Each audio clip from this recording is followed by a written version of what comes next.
Reverend Danish, brothers and sisters, na ibang abigat yung aming kakabsat. Today, the Catholic Church worldwide celebrates the solemnity of Pentecost. Yang Pentecost ay galing yan sa salitang Griego na ang ibig sabihin ay 50th day. Kasi po, kapag bilangin natin magmula ng Sunday of the resurrection of our Lord, hanggang ngayon, 50 days na po yan. Now, kung ano yung nangyari noong Pentecost, na siya yung pagbaba ng Holy Spirit sa bawat isa sa mga apostoles ng ating Panginoon, kung ano yung nangyari, narinig natin yan sa first reading.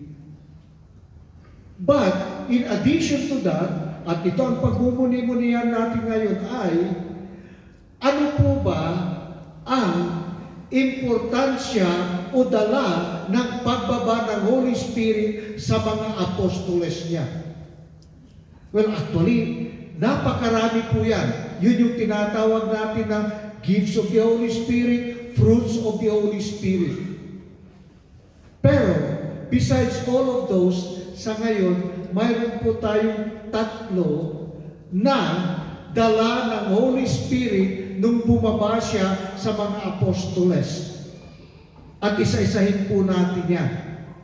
Ang una ay, ang Holy Spirit, nagdala siya ng Spirit of unity ng mga apostoles. Bakit? Kasi po ganito, before dumating ang Holy Spirit, ang mga apostoles, wala silang unity. At bakit wala silang unity? Kasi bawat isa sa kanila ay makasarili. Ang iniisip ng bawat isa ay ako. Anong para sa akin? For example, si Pedro, one time sabi niya sa Panginoon, Panginoon, iniwanan ko ang lahat para sumunod sa iyo. Ano ang mapapalak ko? Ayan na, mapapalak ko. Another example, yung magkapatid na Santiago at Juan.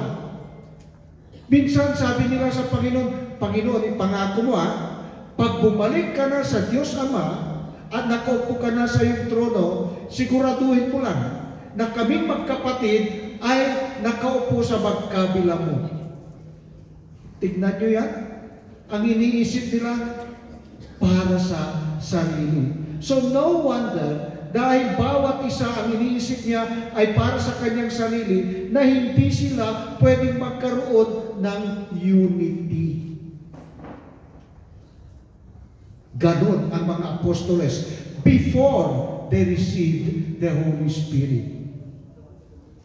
But then, nung matanggap na nila ang Holy Spirit, ano na ngayon ang iniisip ng bawat isa? Iisa na rin. Kung paano ipapalaganap si Kristo, ipapamalita si Kristo sa buong mundo. Yun na lang ang tutok ng bawat isa. At bawat isa, nakalimutan na niya ang kanyang sarili. I don't care kung magsakripisyo ako. I don't care kung ano ang mangyari sa akin. Ang importante, ipalaganap ko si Kristo. At dahil iisa na lang ang tinututukan ng bawat isa, at pare-pareho ang tinututukan ng bawat isa, and that is to preach Christ, kaya eventually nagkaisa sila. Why? Because of the gift of the Holy Spirit, the Spirit of unity. Okay. Pangalawa, ang Holy Spirit, ano pa ang regalo niya? Siya ang teacher ng mga apostoles. You know, noong ang mga apostoles, kasama nila ang ating Panginoon, may mga binigkas itinuro ang Panginoon na at that point, hindi pa naintindihan yan ng mga apostoles. Pero, takot sila na tanungin si Jesus. For example, one time sabi ni Jesus, destroy this temple, and in 3 days, ipapatayo ko. Hindi nila naintindihan. Ang sabi nga nila, destroy this temple. Itong temple na ito, pinatayo for 46 years. Tapos sabi niya, pag giniba natin, ipapatayo niya uli in 3 days. Ano ibig niyang sabihin? Hindi nga nila naintindihan. Pero takot sila na tanungin ang ating Panginoon. And then, eto na, dumating na ang Holy Spirit who is the teacher. At nung dumating na sa kanila ang Holy Spirit, itinuro niya, ipinaliwanag niya sa mga apostoles yung mga binigkas ni Jesus. At yun nga yung sinabi ni Jesus noon. The Holy Spirit will come and He will teach you everything that I have told you. Nung dumating ang Holy Spirit, doon lang nila naintindihan. Ang ibig sabihin pala ni Jesus na destroy this temple, ang tinutukoy niya ay hindi yung temple, yung cathedral, kabu-simbahan, or ano man dyan. Ang tinutukoy pala niyang templo ay yung kanyang katawan. So when He said, destroy this temple, and in 3 days, itatayo ko ulit, tama siya. Kasi after 3 days, siya ay muling nabuhay. You see? Doon lang naintindihan ng mga apostoles when they were clarified by the Holy Spirit as the teacher. Okay. Pangatlo na dala ng Holy Spirit is the spirit of courage. At ito po, yung mga apostoles ng ating Panginoon, bago nila natanggap ang spirit of courage, duwag ang mga yan. Napakaduwag nila. I will give you an example. Nung si Jesus ay nakapato sa krus, ilan sa mga apostoles niya ang nandun? Okay, sabihin na natin, 11 na lang ang natira kasi wala na si Judas Iscariot. At hindi pa napabilang yung pumalit sa kanya eventually na si Matthias. So 11 ang nandun. Sa 11 na apostoles ng ating Panginoon, ilan ang nandun sa silong ng krus niya nung siya nakapato sa krus? Iisa. At yung pang pinakabata, si John. Asaan yung 10? Nagsipagtago. Kasi sabi nila, huwag tayong magpakita dyan sa kinapapakuan ni Jesus. Kasi baka mamukhaan tayo ng mga nakuli sa Kanya, huhulihin din tayo at ipapakurin tayo sa krus. Tayo na, magtago tayo. Nagtago. Bakit? Kasi nga puro tuwag eh. Another example, yung narinig natin na minsan ang mga apostoles ng ating Panginoon, nung si Jesus ay bumalik na sa kanyang Ama at hindi pa bumababa ang Holy Spirit, sabi ng mga apostoles, magdasal tayo.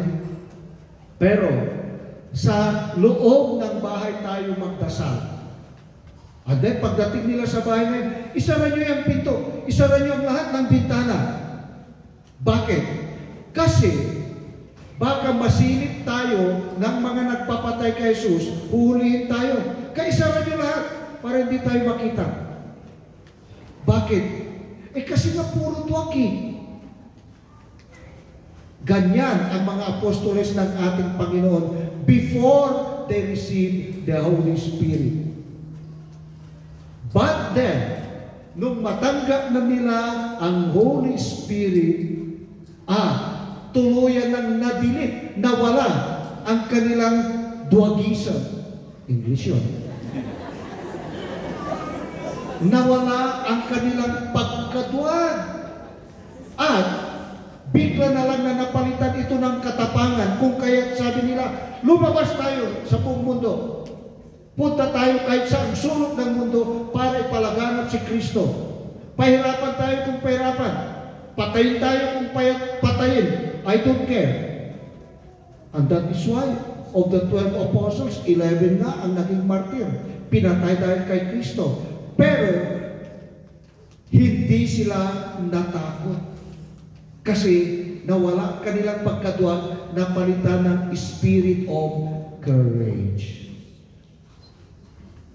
So, mga kapatid, ito po yung ibig kong sabihin na among so many gifts of the Holy Spirit, ito ang dala niya nung bumaba siya nung unang Pentecost sa mga apostoles.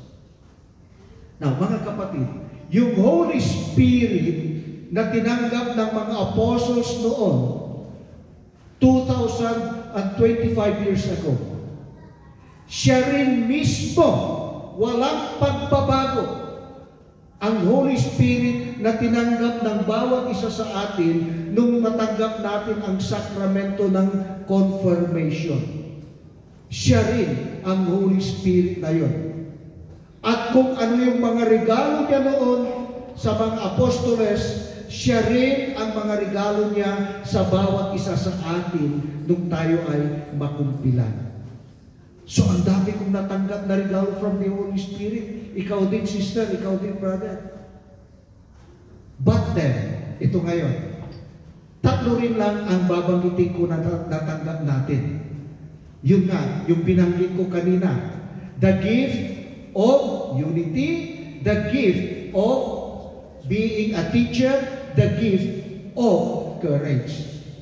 Yan din ang natanggap ng bawat isa sa atin. Pero, ang tanong, sinasabuhay kaya natin? Tignan natin, isa-isayin natin, the gift of unity.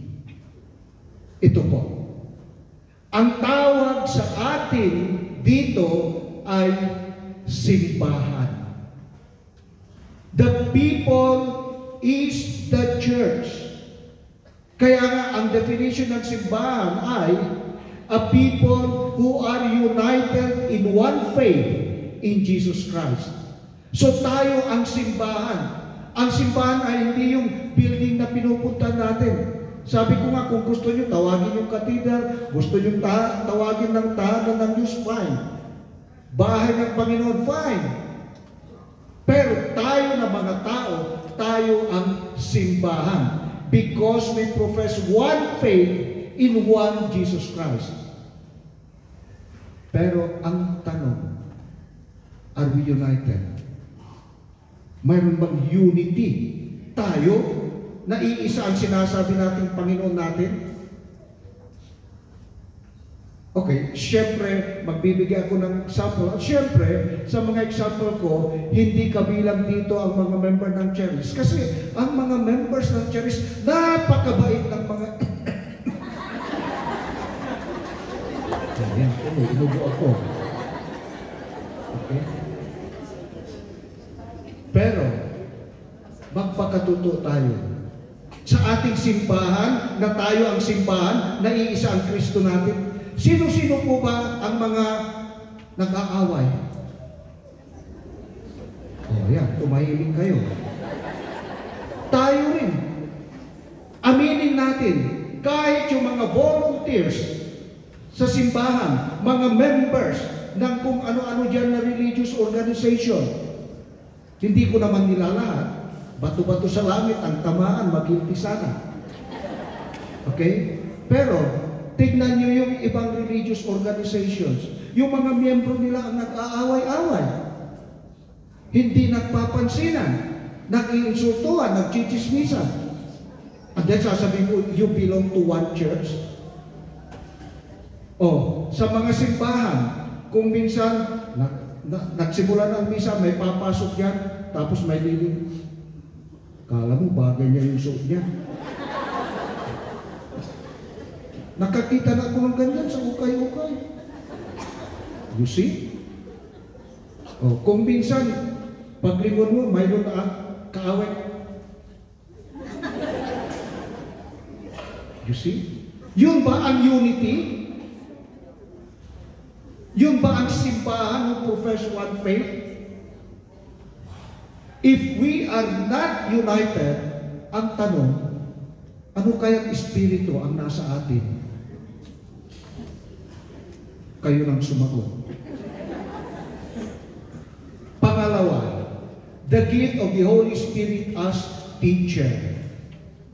At ito, magbibigay ako ng ehemplo na personal para alam ninyo na na-experience ko rin itong sasabihin ko. At ito po, alam nyo, ako po, katulad ng mga kaparian, bago kami maghanda ng aming isesermon sa inyo, kami muna ay nagdarasal sa Holy Spirit. Come, Holy Spirit, liwanagan mo ang aming isipan para alam namin kung paano ibahagi ang salita ng Diyos sa mga tao. So we pray for enlightenment. And then, pagkatapos magdasal, at saka namin babasahin yung Ebanghelyo. And then, pagkatapos basahin yung Ebanghelyo, magbabasa kami ng mga libro na may komentaryo tungkol sa Ebanghelyo na yun. At sa akin, ilang beses ko na po yan na na-experience. And I'm sure yung mga kapatid na kaparihan, ganun din yan. Ilang beses na yan, nasabi ko, okay, nagdasal na ako, binasa ko ng Ebanghelyo, may mga commentaries na. And then, paano ko yun ipaparating sa mga tao? So, ayan, pinapaikot ko na sa aking isipan. And then, sasabihin ko, ayos na. Alam ko na ang isesermon ko. Planchado na sa aking isipan. So, ilang beses na yan na nangyari mga kapatid, na habang ako ay nagsesermon na, yung actual na, bigla akong may mabibigkas na napakaganda na hindi ko napag-isipan. At ako mismo magugulat. Sabi ko, napakaganda yung sinabi kong yun saan galing yun? Wala yun sa plano ko. And then I realized, nagdasal pala ako sa Holy Spirit. Kaya galing yun sa Holy Spirit. So you see, the Spirit as teacher. Alam niyo, matagal na akong pare. Buti na lang, hindi halata. Oo, kanyo naman Okay. So, at kahit matagal na akong pare, hindi ko masasabi, at kahit sino pang matagal ng pare, hindi niya masasabi na expert ako. Alam ko na lahat. Walang ganon. At kahit sino rin sa atin, o kayo na mga magulang dito, kahit pa sabihin mo, anak mo, 4, 5, huwag mong sabihin, 5 na ang anak ko. Expert na ako sa pagiging tatay o nanay. Hindi. Alam natin na yung mga anak mo, kahit magkakapatid yan, may mga pagkakaiba rin yan. Yun yung tinatawag natin na individual differences kahit pa ng mga magkakapatid. Kung kaya, alam mo, ikaw tatay o nanay na itong anak kong ito may problema ko dito sa kanya. Hindi ko naranasan sa iba pang mga kapatid niya. So, ano kaya ang gagawin ko? O hindi mo alam. Ayun, sasabihin ko sa iyo kung anong gagawin mo. Magdasal ka sa Holy Spirit who is the teacher. Panginoon, paano ito? Please, tulungan mo ako. You see? So, the Holy Spirit will teach you ano ba ang dapat gawin. He is the best teacher. He is God. He knows everything. Okay.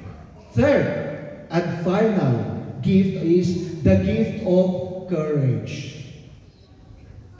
Now, katapangan.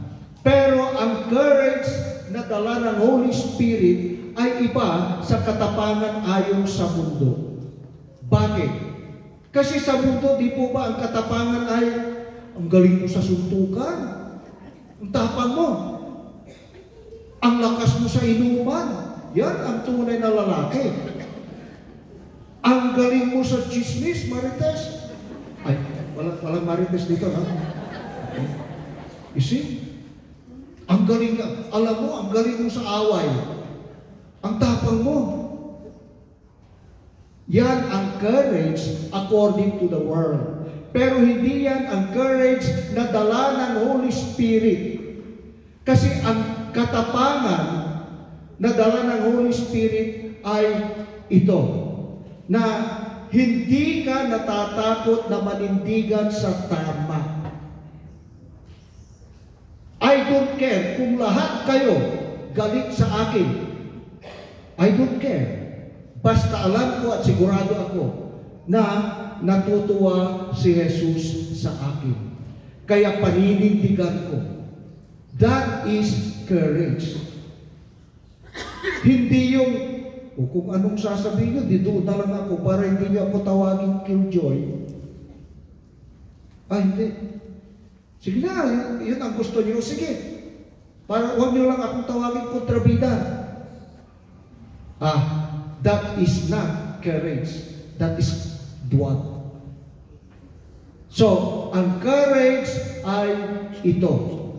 Basta alam mo na ang ginagawa mo at sinasabi mo ay ayon sa kagustuhan ni Jesucristo at niliwanagan ng Holy Spirit ka para maintindihan mo yan. Then, napakatapang mo. So, ang courage ay yung kaya mong isabuhay. What would Jesus do? Ano ang gusto ni Jesus? Yan ang gagawin ko. That is courage. So mga kapatid, ito po, I will end this whole meeting by asking you, brother, tinatanong din kita, sister, sa pagiging Kristiyano mo, ikaw ba ay matapang o ikaw ay duwag? Amen.